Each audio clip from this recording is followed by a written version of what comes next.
দেখো বন্ধুরা, তোমাদের আর একটা অঙ্কের খুবই ভয় থাকে যে এই ধরনের অঙ্কগুলো দিলে। এই অঙ্কের বাংলার নাম হচ্ছে সিঁড়ি ভাঙা। মানে আমরা যেমন একতলা থেকে দুতলা উঠতে গেলে সিঁড়ি দেখি, বাঁ পা ডান পা, বাঁ পা ডান পা, এক একটা স্টেপ বাই স্টেপ পা দিয়ে উপরে উঠে।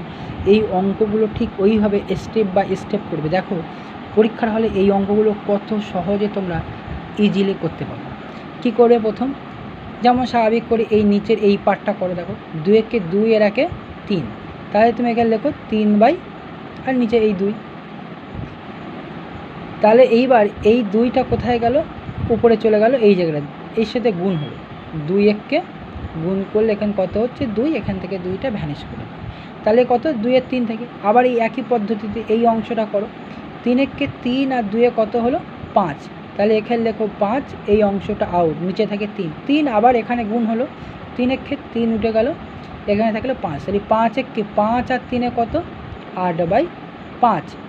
যোগ এখানে এতে একটা করে দিলাম, তাহলে 5 একে 5 আর 3 এ 8, 8/5 তোমার হচ্ছে অ্যান্সার। ইজিলিভাবে বন্ধুরা খুব সহজে করতে পারছো। তাহলে এর অ্যান্সারটা কত? অপশানে ছিল 1, 2, 1 2 অ্যান্ড নন অফ দিস, তাহলে নন অফ দিস।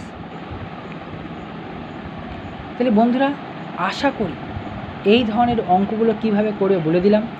ছোট ছোট করে নিচের পার্টটা কি প্রথম বলেছি, 2 একে 2 এর একে 3, এই 3 লিখলে 2 হয়ে গেল। এই 2টা এখানে যে মান থাকবে তার সাথে গুণ হলো, অর্থাৎ 2 একে 2 চলে গেল। আর এই গুণ করো 3 একে 3 আর 2 এই 5 লিখলে এই অংশটা আমি কেটে দিলাম, নিচে 3, এইটা আবার ওপরে এর সঙ্গে যা থাকবে মান গুণ হলো, তাহলে 3 একে 3 একে উঠে গেল। 5 এটা গুণ করো, 5 একে 5 আর 3 8, 8/5।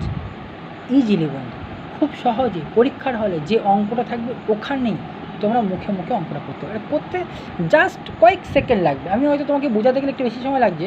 যখন তোমরা এই অঙ্কটা এইভাবে করতে শিখবে দেখবে কয়েক সেকেন্ড, জাস্ট কয়েক সেকেন্ড লাগবে অঙ্কটা করতে।